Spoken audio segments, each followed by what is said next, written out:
के लिए खुशी का दिन है, क्योंकि आज वैष्णवी और कमलेश प्रभु को साक्ष्य बनाते हुए प्रभु के सामने विवाह संस्कार द्वारा एक नया पारिवारिक जीवन शुरू करने वाला है।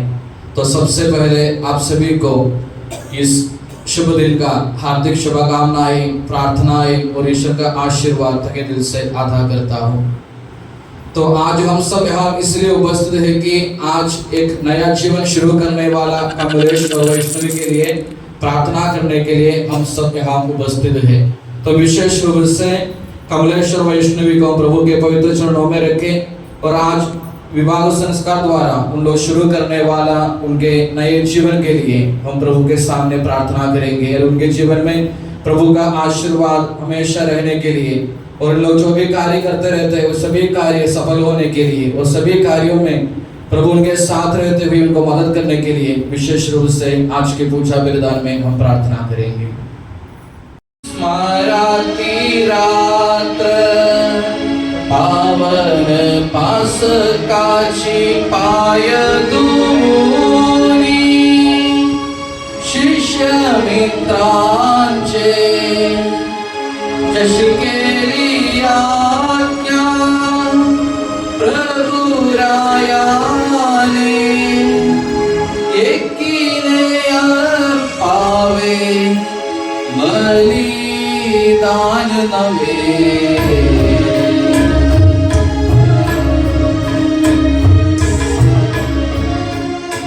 18 ते 24 पर्यंत गुरु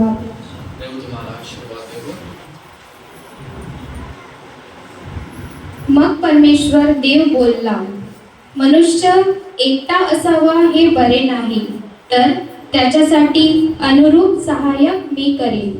परमेश्वर देवाने सर्व वन पशु आणि आकाशातील सर्व पक्षी हे मातीचे घडिल्यावर आदाम त्यास कोणती नावे देतो हे पाहावे म्हणून त्याच्याकडे ते त्याने नेले। तेव्हा आदामाने प्रत्येक सजीव प्राण्याला जे नाव दिले तेच त्याचे नाव पडले। आदामाने सर्व ग्रम पशु, आकाशातील पक्षी व सर्व वन पशु यास नावे दिली, पण आदामाला कोणी अनुरूप सहाय्यक मिळेना। मग परमेश्वर देवाने आदामाला गाढ निद्रा आणली।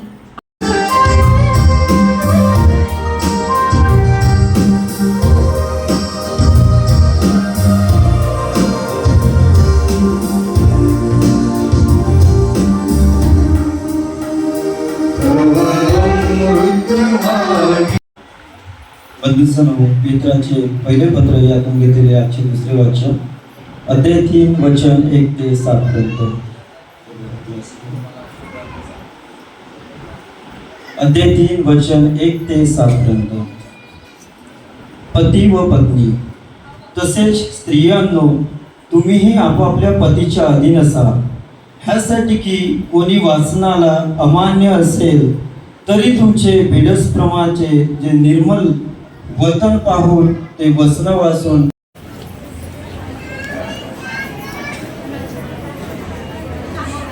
प्रभु ईसा मसीह में प्यारे कमलेश, वैष्णवी, उनके माता पिताओं, रिश्तेदारों, भाई बहनों एवं मेरे प्यारे बच्चों, एक बार एक कैटेकिज्म क्लास में एक टीचर ने बच्चों को पूछा कि 1 और 1 कितना होता है। टीचर ने क्या प्रश्न पूछा? 1 और 1 कितना होता है? तो हमको उत्तर मालूम है, 1 और 1 कितना होता है? 2 होता है। हम सब स्कूल में गए हैं, पढ़े लिखे लोग, हमको मालूम है 1 और 1 2 होता है। लेकिन एक बदमाश बच्चा ने बोल दिया 1 और 1 एक बड़ा 1 बनता है। उन्होंने क्या बोला? 1 और 1 एक बड़ा 1 बनता है। और आज हमको मालूम है कमलेश और वैष्णवी 2 जगह पे 2 माता पिताओं के नीचे उन लोगों ने उनका जीवन बिताया। अलग अलग जगह पे उन्होंने जन्म लिया, अलग अलग स्कूल में जाके उनका पढ़ाई किया और अलग अलग सिचुएशन में उन्होंने उनका जिंदगी जिया और आज 2 एक बड़ा 1 बनने वाला है। आज तक 2 छोटे 1 जैसे जीने वाला 2 लोग आज से एक बड़ा एक बनकर उनका जिंदगी शुरू करने वाला है। तो आज प्रभु को साक्षी बनाते हुए, यहाँ उपस्थित सभी को साक्षी बनाते हुए एक पारिवारिक जीवन की शुरुआत करने वाले कमलेश और वैष्णवी को अब हमारे पंडली की तरफ से, यहाँ उपस्थित सभी लोगों की तरफ से एक नया पारिवारिक जीवन की हार्दिक शुभकामनाएं तहे दिल से अदा करता हूँ। तो wish U A happy married life. हमको मालूम है शादी क्यों करते हैं, नहीं तो इधर बैठे हुए बहुत सारे लोग शादी किए हैं। क्यों शादी किए हैं, नहीं तो क्यों शादी करते हैं? उसको तो याद दिलाना नहीं। ऐसे कुछ लोगों के चेहरे से ऐसा समझ में आता है कि उसके बारे में तो याद दिलाना ही नहीं शादी के बारे में। क्यों शादी किए हैं, नहीं तो क्यों शादी करना चाहते हैं? शादी का दो उद्देश्य है। एक है कि एक दूसरे को साथ देना, सुख हो दुख हो, पैसा रहने दो नहीं रहने दो, नहीं तो अच्छा आरोग्य रहने दो नहीं रहने दो, कुछ भी हो, आज से मृत्यु तक एक साथ रहने की वादा है शादी। यानी कुछ भी हो जाए तो हम अलग नहीं होने वाला है। यानी एक दूसरे को साथ देने के लिए जब पैसा रहता है, जब खुशी रहता है तब नहीं, लेकिन जिंदगी के हर क्षण हर पल, दुख के समय और आनंद के समय में भी, जब पैसा रहता है नहीं रहता है, जब आरोग्य रहता है नहीं रहता है, कैसे भी रहने दो, कहां भी रहने दो, लेकिन हम एक साथ रहेंगे। यानी शादी का एक उद्देश्य है, शादी का एक लक्ष्य है कि एक दूसरे को साथ देने का, यानी एक दूसरे को साथ देने का, एक दूसरे को मदद करने का, एक दूसरे को आगे जाने के लिए प्रेरणा करना, ये सब शादी का लक्ष्य है। और दूसरा उद्देश्य है कि ईश्वर हमें देने वाले बच्चों को ईश्वर जैसे चाहते हैं वैसे बढ़ाना। आजकल हमको मालूम है बच्चे के जन्म से पहले ही माँ बाप को उनके बारे में सपना रहते हैं। मेरे बच्चा का तो जन्म ही नहीं हुआ तो उसके पहले ही उनका ड्रीम्स चलते रहते, सपना चलते रहते कि मेरे बच्चे को इंजीनियर बनाना है, मेरे बच्चे को डॉक्टर बनाना है। यानी बच्चों को शिक्षा देना है, एजुकेशन देना है, उसको पढ़ाना है, उसको तो कुछ नौकरी मिलना है, ये सब जरूरी है। लेकिन साथ साथ ये हमको भूलना नहीं चाहिए कि शादी का एक उद्देश्य है, ईश्वर हमको जो बच्चे को देते हैं उसको ईश्वर कैसे चाहते हैं वैसे बढ़ाने का। हम कैसे चाहते हैं वैसे नहीं, अपने पसंदों को पूरा करने का एक सामान नहीं हमारा बच्चे। नहीं तो हमारा जो भी पसंद है, मुझे तो ये तो बन नहीं पाया इसलिए मेरा बच्चा ये बनना चाहिए। आजकल माँ बाप का चिंता क्या रहता है, उनका सोच क्या रहता है, मैं तो स्कूल में जा नहीं पाया, मैं तो इंग्लिश मीडियम में पढ़ नहीं सका, इसलिए मेरे बच्चा तो इंग्लिश मीडियम में पढ़ना चाहिए। मैं तो डॉक्टर नहीं बन सका, इसलिए मैं कितना भी मेहनत करने के लिए भी तैयार रहता हूँ, लेकिन मेरा बच्चा डॉक्टर बनना चाहिए, इंजीनियर बनना चाहिए। ये जरूरी है। यानी अपन को उसी के लिए उनको साथ देना है, उनको पढ़ाई के लिए भी अपन को उनको साथ देना चाहिए। लेकिन साथ ही साथ ये हमको भूलना नहीं चाहिए कि शादी का एक उद्देश्य है कि ईश्वर हमको देने वाले बच्चों को ईश्वर कैसे चाहते हैं उसी हिसाब से बढ़ाने का। तो शादी का दो लक्ष्य, दो उद्देश्य मैंने बोला। पहला उद्देश्य है कि हमको एक दूसरे को साथ देना चाहिए, और दूसरा ईश्वर देने वाले बच्चों को हमको ईश्वर जैसे चाहते हैं वैसे बढ़ाना चाहिए। और हर शादी के समय हम कुछ ना कुछ उपदेश देते रहते हैं, तो ये हमारा काम है, हमारा कर्तव्य कि कुछ ना कुछ उपदेश देने का। यानी जैसे आप लोगों के पारिवारिक जीवन में आप लोगों को मदद करने के लिए, आप लोगों को मदद करने का कुछ एडवाइस देना हमारा काम रहता है। तो मैं आज आप लोगों को बोलना चाहता हूं कि सबसे पहले आप लोग एक दूसरे को सुनना चाहिए। यानी क्या करना चाहिए? एक दूसरे को सुनना चाहिए। आजकल कमलेश को बहुत सारे दोस्त लोग थे, बेस्ट फ्रेंड्स थे, सब कुछ थे, और वैष्णवी को भी, उनका भी दोस्त लोग थे, सब कुछ थे। लेकिन आज से तुम्हारा बेस्ट फ्रेंड कौन बनना चाहिए? कमलेश को तुम्हारा पत्नी वैष्णवी तुम्हारा बेस्ट फ्रेंड, उत्तम दोस्त बनना चाहिए। और वैष्णवी को कमलेश तुम्हारा उत्तम दोस्त और बेस्ट फ्रेंड बनना चाहिए। यानी हमारे जिंदगी में जो भी होता है एक दूसरे को शेयर करना चाहिए। यानी अपने जीवन साथी बोलते हैं, मेरा पार्टनर बोलते हैं। पार्टनर बोले तो पार्टनरशिप है, यानी आधा मैं हूँ, मेरा आधा पति है, आधा पत्नी, इसलिए मैंने बोला दो एक बनकर एक बड़ा एक बनता है। तो आज से आप लोगों को क्या करना चाहिए, जो भी शेयर करना, किसके साथ शेयर करना चाहिए, एक दूसरे को शेयर करना चाहिए, सुनना चाहिए। कहा जाता है कि शादी के पहले साल पत्नी बातें करते हैं, वाइफ बोलते हैं, और कौन सुनते हैं, वाइफ बोलते हैं और हस्बैंड सुनते हैं। और दूसरे साल हस्बैंड बोलते हैं और वाइफ सुनते हैं। और तीसरे साल हाँ, दोनों एक साथ बोलना शुरू करते हैं, पूरा गांव वाला सुनना चालू कर देते हैं।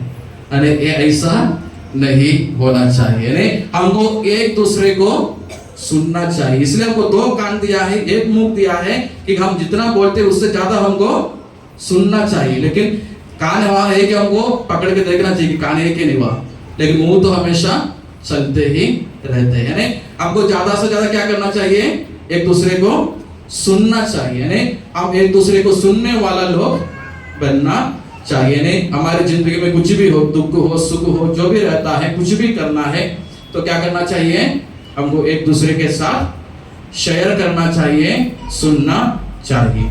और सिर्फ एक दूसरे को सुनना है क्या, फिर किसको सुनना है, ईश्वर को भी सुनना चाहिए। यानी हमको एक दूसरे को सुनना चाहिए और उसके साथ साथ किसको सुनना चाहिए, ईश्वर को भी सुनना चाहिए। यानी जो भी कार्य हम अपने जिंदगी में करते हैं, अरे हमको किसको आलोचना करके करना चाहिए, ईश्वर से आलोचना करके करना चाहिए। यानी प्रार्थना करके, सोच विचार करके, ईश्वर से आलोचना करके हमको सब कुछ करना चाहिए। नहीं, हमको एक दूसरे को सुनना चाहिए, साथ ही साथ हमको ईश्वर को भी सुनना चाहिए। ईश्वर से आलोचना करने के बाद ही कुछ भी डिसीजन हम अपने जिंदगी में लेना चाहिए।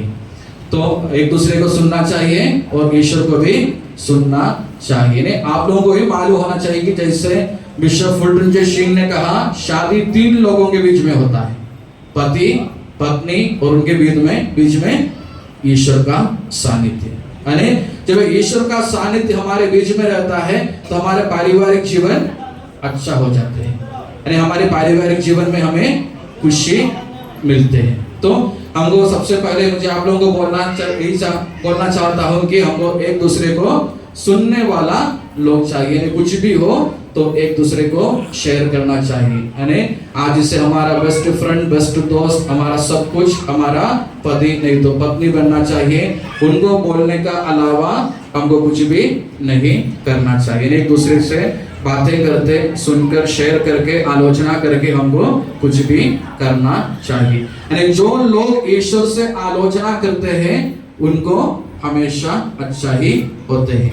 यानी हम दूसरों को सुन सकते हैं, लेकिन डिसीजन लेते समय किसको सुनना चाहिए, एक दूसरे को सुनना चाहिए और ईश्वर को सुनना चाहिए। जैसे हमको मालूम है संत यूसुफ के बारे में, हमको मालूम है कि वह विवाह करने के पहले ही उनको मालूम हो गया कि उनके होने वाला पत्नी गर्भवती है, तो उन्होंने किससे आलोचना किया, ईश्वर से आलोचना किया। अगर उन्होंने बाकी लोगों से, दोस्त लोगों से आलोचना करने से, उन लोग क्या बोलते थे, अरे छोड़ दो, तुमको इससे अच्छा लड़की मिलने वाला है। तो यानी संत यूसुफ ने क्या किया, ईश्वर से आलोचना किया, तो ईश्वर ने उनको संदेश दिया कि तुम उसको अपने पत्नी के रूप में स्वीकार करना। तो यूसुफ ने अपने मरियम को अपने पत्नी के रूप में स्वीकार किया। अगर हम एक बाकी लोगों को सुनने के लिए गए तो जिंदगी काम भी नहीं होता है। तो हमको एक दूसरे को सुनना चाहिए, सबको सुनना चाहिए, लेकिन डिसीजन ईश्वर से आलोचना करके, अपने पार्टनर से, साथियों से आलोचना करके हमको लेना चाहिए। तो सबसे पहले हमको एक दूसरे को सुनने वाला लोग बनना चाहिए। दूसरा, हम लोगों को क्षमाशील रहना चाहिए। यानी क्षमा का जो भाव है वो उसको हमको अपनी जिंदगी में होना चाहिए। यानी यहाँ जो बैठे कमलेश, जो मिस्टर परफेक्ट नहीं है, नहीं तो वैष्णवी जो बैठे हैं यहाँ, वो भी मिसिस परफेक्ट नहीं है। यानी किसी में भी 100% परफेक्ट जिंदगी जीने वाला कोई भी नहीं रहता है। हर किसी में क्या होता है, कमजोरियां कमियां होते हैं। उसको कैसे निभाना चाहिए, हाथ से निभाना चाहिए क्या? पत्नी में जो कमजोरियां है, कमियां है, उसको कैसे निभाना चाहिए? हाथ से थप्पड़ मार के कैसे निभाना चाहिए? साथ देकर निभाना चाहिए, है नहीं? मेरा कहने का मतलब है कि हमको क्षमा का जो भाव है हमें होना चाहिए। हमको समझ में जाना चाहिए कि मेरा पत्नी जो है वह परफेक्ट नहीं है, उसमें भी कमियां है, कमजोरियां है। मेरा जो पति है वो भी है परफेक्ट नहीं है, उसमें भी कमियां है, कमजोरियां है। तो जब मैं उसको स्वीकार करता है तभी हमारा पारिवारिक जीवन अच्छा से चलते हैं। ये कुछ कपड़ा नहीं है, जब आप लोग शादी के लिए कपड़ा लिया और कपड़ा अच्छा नहीं लगा, नहीं तो फिर वो फिट नहीं होता, तो क्या कर सकते हैं? क्या कर सकते हैं? दुकान में लेके जा सकते हैं और दूसरा चेंज करके ले सकते हैं। कल कमलेश को लगता है वैष्णवी तो अच्छा नहीं है, चेंज करके मिलते ही क्या? नहीं मिलता है। और मोबाइल लेते हैं तो मोबाइल लेने के बाद में उसका कुछ सिस्टम अच्छा से चलता नहीं, फंक्शन नहीं होता, तो मोबाइल दुकान में हम जाएंगे, उसको गारंटी वारंटी रहता है, मोबाइल तो चेंज करके मिलते हैं, लेकिन जिंदगी में साथी को रिप्लेस होते क्या? नहीं होता है। जीवन साथी हमारा गाड़ी का यानी स्टेपनी नहीं है, जब जरूरत है तब लगाने वाला स्टेपनी नहीं है हमारा जीवन साथी। मैं पहले बोला कि हमारे जिंदगी में कहां भी हो, कैसे भी हो, आखिरी तक साथ देना चाहिए। तो जो क्षमा का जो भाव है तो हमको हमारे जीवन में होना चाहिए। नहीं कुछ रिप्लेस नहीं होता, नहीं तो कुछ चेंज करके नहीं मिलता, ये जो मिला है उसी को ही स्वीकार करना चाहिए। यानी शादी के पहले हमारा सपना था कि मेरे होने वाला पत्नी को इतना बाल होना चाहिए, इतना सुंदर दिखना चाहिए, नहीं तो पति के बारे में इतना सपना था कि इतना मूंछ होना चाहिए, नहीं तो इतना मसल होना चाहिए, सलमान खान होना चाहिए, लेकिन शादी होने के बाद में पता चले कुछ भी नहीं है। तो क्या करना चाहिए? मैंने आप लोगों को एक उदाहरण बोलता हूँ। एक बार जैसे 50 साल शादी होके शादी किए वाले लोगों का मीटिंग था, जैसे सब बुढ़े बुढ़ी लोग बैठे थे, तो उसी में जो क्लास लेने के लिए जो आए उन्होंने पूछा कि उन्होंने एक प्रश्न पूछा उन लोगों को। जैसे उन्होंने पूछा कि आपको जिसको चाहिए था, आप कैसे चाहते थे वैसे एक पति को आपको मिले क्या? नहीं तो आप जैसे चाहते थे वैसे को पत्नी को आपको मिले क्या? सभी बुढ़े बुढ़ी लोग चुपचाप रहे, मुंडी नीचे करके, कोई भी उत्तर नहीं दिया। लेकिन उसमें से एक माँ ने खड़े होकर उन्होंने बोला, जिसको चाहा उसको नहीं मिला, लेकिन जिसको मिला उसको दोनों हाथ से स्वीकार किया। नहीं, मेरे कहने का मतलब है कि शादी रिप्लेस होने वाला, गारंटी वारंटी पेपर के साथ देने वाला कुछ सामान नहीं है। ईश्वर ने जिसको मुझे मेरे पत्नी के रूप में दिया, मेरे पति के रूप में दिया, उसको जैसे के वैसे स्वीकार करना चाहिए, उसको प्यार करना चाहिए, उसको जिंदगी भर साथ देना चाहिए। तो हमारी जिंदगी में एक दूसरे को कुछ भी हो जाए तो हम बोलते कि क्या बोलते हैं, आजकल घर में ऐसे चलता है, कुछ भी हो जाए तो तेरा बाप तेरा माँ, ऐसा ही चलता है। नहीं तो बच्चे को अच्छा मार्क मिले तो बच्चा मेरा है, और बच्चा परीक्षा में फेल हो गए तो बच्चे को तेरा दिमाग मिला है, पास हो गया तो मेरा बेटा है, और ना पास हो गया तो यानी तुम्हारा दिमाग मिला है। यानी ये एक दूसरे को दोष लगाने की जगह नहीं है पारिवारिक जीवन। हमको क्या करना चाहिए? साथ देना चाहिए। हमको एक दूसरे को साथ देना चाहिए, समझना चाहिए मेरे जीवन साथी में भी कमियां है, कमजोरियां है, उसके वो जानते हुए ही उसको स्वीकार करना चाहिए, उसको प्यार करना चाहिए और उसको साथ देना चाहिए। तो सबसे पहले मैंने बोला हमको एक दूसरे को सुनना चाहिए, दूसरा ईश्वर से आलोचना करना चाहिए, तीसरा हमें क्षमा का जो भाव होना चाहिए, यानी कुछ भी हो जाए तो चेंज होने वाला नहीं, ईश्वर जैसे देता है वैसे स्वीकार करने के लिए, वैसे प्यार करने के लिए हमको सीखना चाहिए। और चौथा है हमें एक समर्पण का मनोभाव होना चाहिए। मैं हमेशा बोलता हूँ, आप लोगों ने तो बैलगाड़ी देखा है, बैलगाड़ी कैसे चलता है? मोटर लगा के चलते है क्या? कैसे चलता है? कौन खींचते है गाड़ी को? बैल खींचते हैं। अगर एक बैल बीमार है तो दूसरा बैल बोलते हैं कि मैं तुम्हारा वजन नहीं खींचता, बोलते हैं? नहीं बोलते हैं। यानी इसका वजन भी कौन खींचते हैं? दूसरा बैल खींचते हैं। यानी जिंदगी में जब एक कमजोर होता है, दूसरा का काम है उसको आगे बढ़ाने का, उसको सामने लेके जाने का, उसको और जोर से साथ देने का काम किसका रहता है? जीवन साथी का रहता है ने? इसमें समर्पण का मनोभाव होना चाहिए। यानी अगर नहीं तो क्या होता है, पहले साइड में पहले नजर में प्यार होता है और पहले झगड़ा में डिवोर्स भी हो जाते हैं। ऐसा नहीं होना चाहिए। आजकल ऐसा ही है कि पहले नजर में प्यार और पहले फाइट में डिवोर्स। ऐसा नहीं है। यानी हमको प्यार करना बोले तो पसंद करना नहीं है। प्यार और पसंद में, लव और लाइक में फर्क रहता है। यानी हमारा पसंदीदा चीज नहीं है। पसंदीदा चीज बोले तो दूसरा को चाहे तो हम उसको छोड़ के दूसरे लेते हैं। यानी ये हम प्यार करने वाला है। अगर हम एक झाड़ को प्यार करते हैं तो क्या करते हैं? उसको अपन पानी डालते हैं उसमें ज्यादा से ज्यादा फूल आने के लिए। हम उस झाड़ को लाइक करते हैं तो क्या करते हैं? उसमें जो भी फूल आता है उसको निकालते रहेंगे। तो जिंदगी में हमको ये जो समर्पण का मनोभाव, एक दूसरे के लिए हमको अपने आप को समर्पण करना चाहिए। यानी हमारा समय, हमारा ताकत, हमारा जो भी है, अब एक दूसरे के लिए समर्पण करना चाहिए। तो लंबा चौड़ा नहीं बोलता हूँ अभी। तो आज ये शादी के समय है, आप लोगों को ये बोलना चाहता हूँ कि शादी का उद्देश्य है कि एक दूसरे को साथ देने का। दूसरा, ईश्वर के बच्चों को देते हैं उसको जैसे ईश्वर चाहते हैं वैसे उनको बढ़ाने का। और तीसरा, हमको एक दूसरे को सुनना चाहिए ने, हमको एक दूसरे को सुनना चाहिए और ईश्वर से आलोचना करना चाहिए। और चौथा, क्षमा का जो भाव है वो हमें होना चाहिए। यानी एक दूसरे को दोष लगाने के लिए नहीं, एक दूसरे को साथ देने के लिए हमको कोशिश करना चाहिए। और आखिरी में हमें जो समर्पण का मनोभाव भी हमारी जिंदगी में होना चाहिए। तो आज प्रभु को साक्षी बनाते हुए शादी का जीवन, विवाह संस्कार द्वारा एक नया पारिवारिक जीवन शुरू करने वाला आप लोगों को और एक बार तहे दिल से सभी शुभकामनाएं अदा करता हूँ। ईश्वर आप लोगों को आशीर्वाद दे।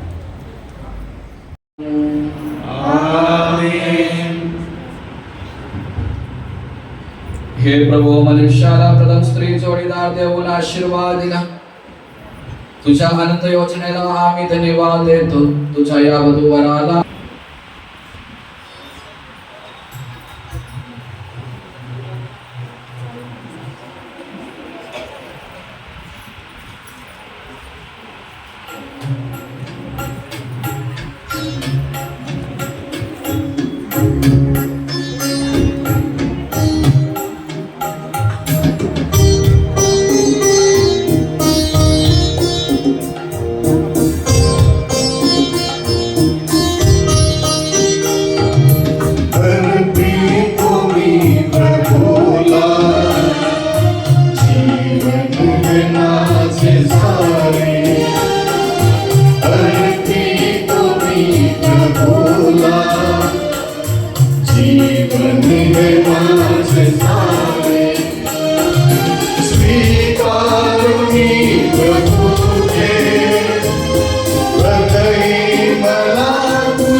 Hoy Bisika. Hey Alfonsa, स्वतंत्र मनाने आणि पूर्ण इच्छेने येशूची शिकवण आणि पवित्र मंडळीची प्रथा यानुसार फ्रान्सिसला तुझ्या पती म्हणून स्वतंत्र बुद्धीने व पूर्ण संमतीने याचा स्वीकार करतोस काय? तुम्ही विवाह कराराचे साक्षी आहात काय?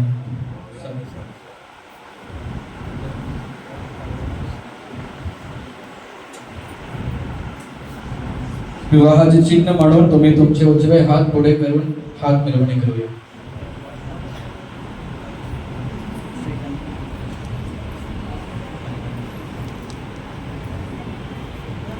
अब्राहमाच्या, इसहाच्या व याकोबाच्या देव तुम्हावर बरसो. प्रभू येशू विवाहाच्या संस्काराने तुम्हा दोघांना प्रेमाने आणि एक विचाराने पवित्र कौटुंबिक जीवनात एकमेकांशी बांधतो व सर्व प्रकारचे आशीर्वाद देव. पिता, पुत्र आणि पवित्र आत्मा यांच्या नावे आमेन.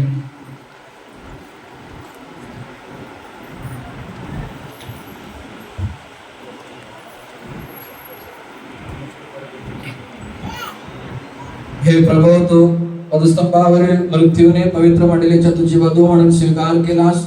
हे परमेश्वर, वधूवरांना बांधणारे या मंगळसूत्राला आशीर्वाद दे. ऐक्याचे प्रतीक असणारे हे मंगळसूत्र वधूवरांना अखंड प्रेरित आणि पूर्ण विश्वास मंगळसूत्रावर यांचे सर्व दुःख आनंदाने सहन करण्यास आणि तुला आवडणारे जीवन जगण्यास यांना शक्ती देव. हे परमेश्वर, ह्याचे वैवाहिक जीवन पवित्रमय होऊ दे. आमेन.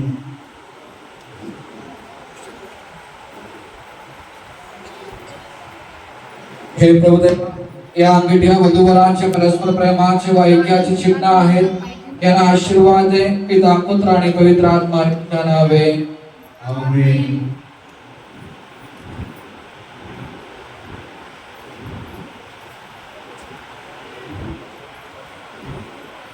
हे परमेश्वर, तू कृपारूपी वस्त्राने आत्म्याला शृंगारितो और मंत्रगोळी आशीर्वाद दे.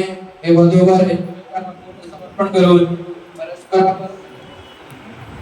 प्रेम करावे, तुझ्यामध्ये राहावे व त्यांना ह्या संसारात कलंकरहित जीवन जगण्यास व स्वर्गात तुझ्या महिमारूपी वस्त्राला धारण करण्यास आशीर्वादित कर. आमेन.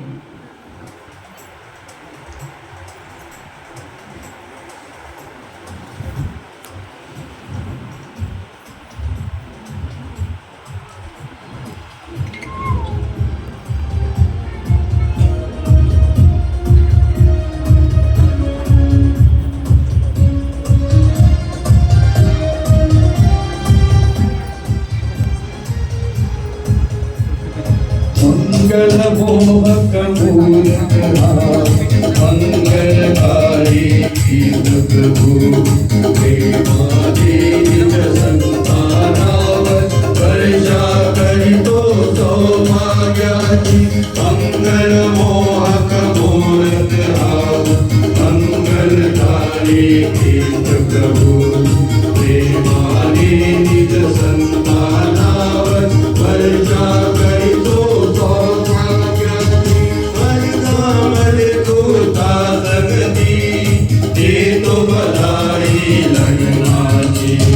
शादी मुबारक, शादी मुबारक, शादी मुबारक, मुबारक, शादी मुबारक, शादी मुबारक, शादी मुबारक, मुबारक.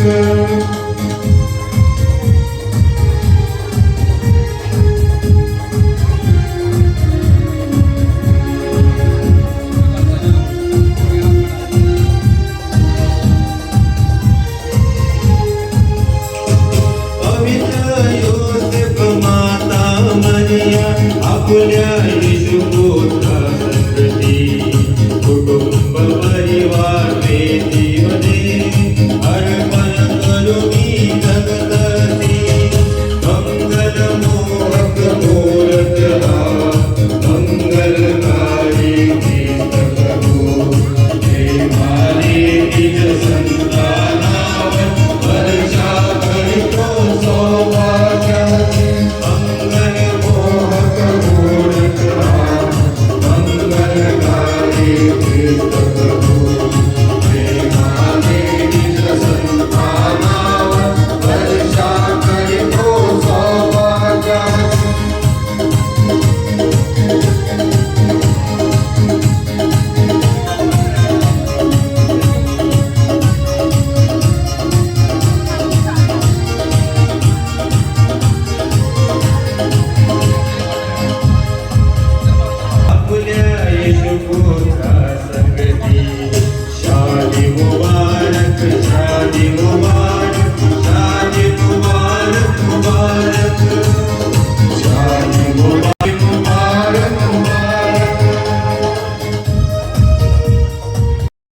गणपती देतो बधाई लग्नाची हर्षाने ते गान करूया देऊ बधाई लग्नाची मंगल मोहक मूर्त मंगलकारी विश्व प्रभू प्रेमाने निज संताना वर्षा करतो समाजाची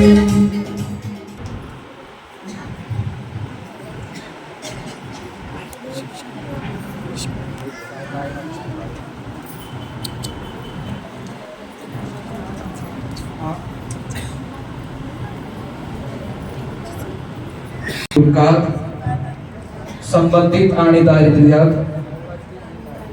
आरोग्यात आणि अनारोग्यात एकमेकावरील प्रेमाने आणि परस्पराशी एकनिष्ठाने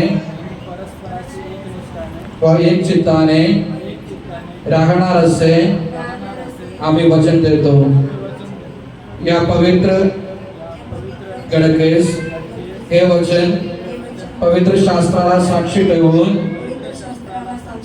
हे परमेश्वरा तुझ्या चरणी समर्पितो. वधूवराला आशीर्वाद दे. पवित्र मंडळीचे मस्त येशू ख्रिस्त यांच्या शासक व कैवारी होवो. यांनी कौटुंबिक जीवन यशस्वीपणे जगावे म्हणून यांना आशीर्वाद दे. यांना होणाऱ्या लेकराला पवित्र आत्म्याच्या मार्गावर ने आरोग्य आणि आयुष्य देऊन याच्यावर कृपा कर. ईश्वरीय वरदानाने आणि आंतरिक सौंदर्याने या वधूला नटव. तुझ्या पवित्र मंडळीतील हा नवे कुटुंबास आशीर्वाद दे आता व सदा सर्वथा. आमीन.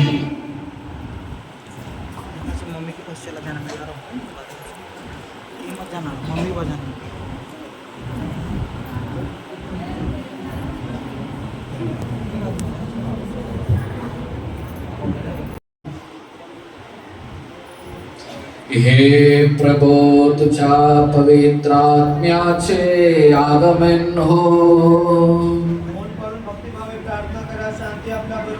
तो तुझ्या भक्तांच्या बलिदानावर अवतीर्ण हो आणि बलिदानास सर्व ग्रहीत वा पवित्र करो. हे प्रभो याच्याद्वारे आम्हा अपराधांची माफी पवित्र परिवाराच्या पालनकर्ता संत योसेफ यांच्या मध्यस्थीने यांचे कौटुंबिक जीवन फलत राहो.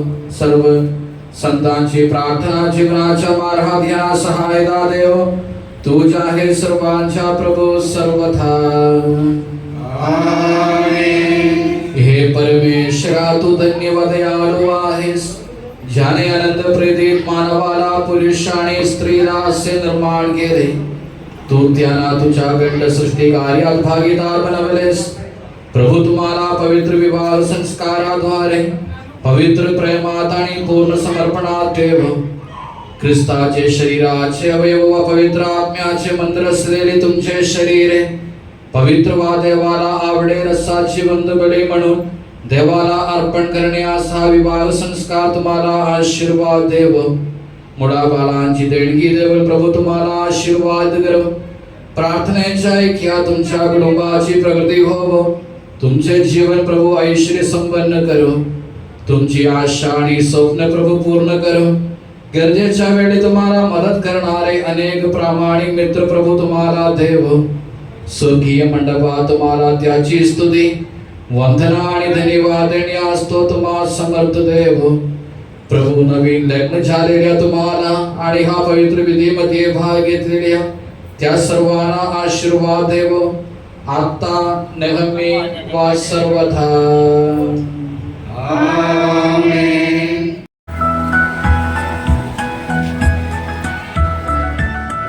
धरुणे